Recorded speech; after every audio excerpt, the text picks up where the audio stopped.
All rise for our Pledge of Allegiance.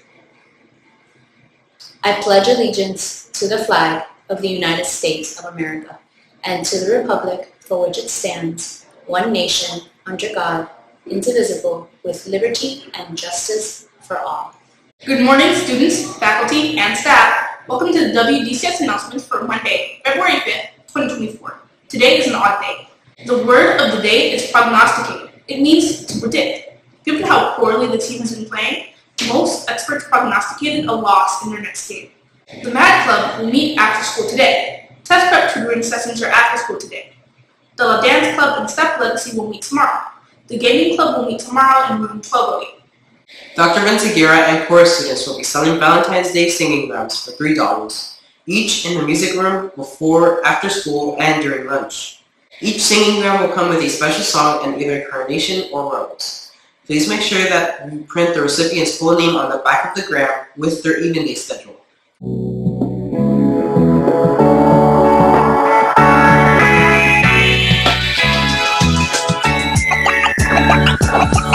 I was born on August 4, 1961, in Honolulu, Hawaii.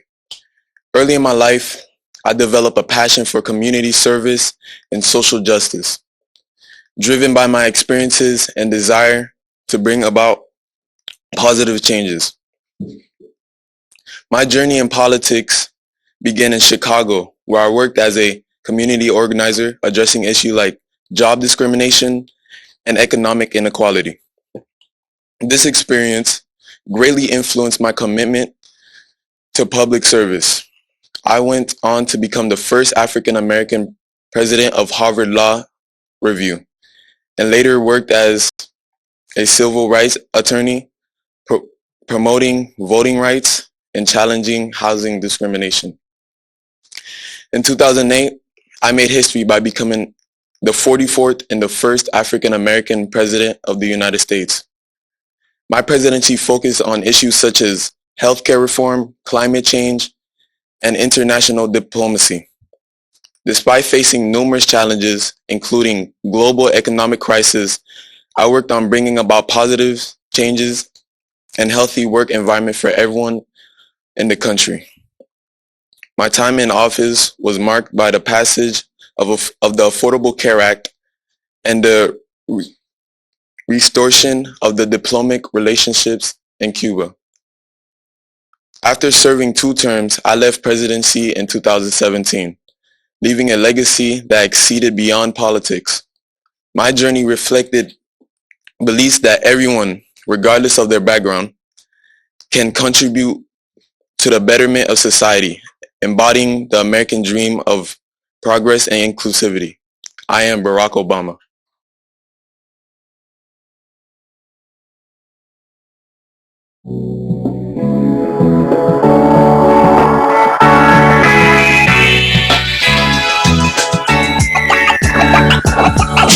I'm mostly known from the Harlem Renaissance.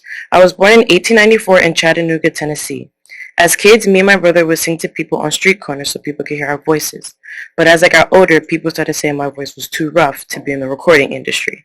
It was hard for me to get a chance to get signed because of it. To get more exposed, I performed in nightclubs. I will say that the nightclubs weren't the safest, but that's just how I liked it. Thankfully, in 1923, I got signed to Columbia Records by Frank Walker. In months of being signed, I had nearly 200 recordings and my sales reached almost 800,000 records. My most popular song was Back Walker Blues by James P. Johnson. Today, I am known as the Empress of Blues. Who am I? I am Bessie Smith.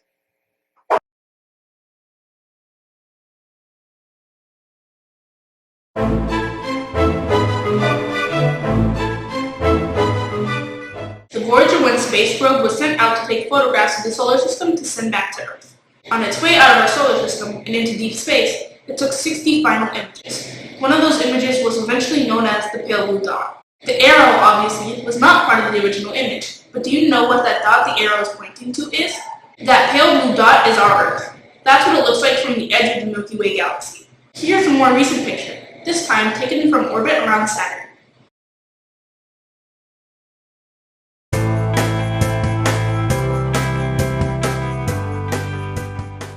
When women get married in the US, they often take their husband's last names. Some, however, choose to keep their name, and there's nothing wrong with that. Well, here at least. In some countries, the law dictates that women will take their husband's last name. In the country of Turkey, women have been trying since 2001 to overturn the law that forces them to take their husband's last name. Last week, the law was finally overturned, and women are now free to choose whether they are to keep their last name or change it when they get married. We'd like to wish a happy birthday to Alberto Ramirez Arias. Thank you for tuning in, Hoss. Have an epic day, and we'll see you tomorrow. And that's a wrap.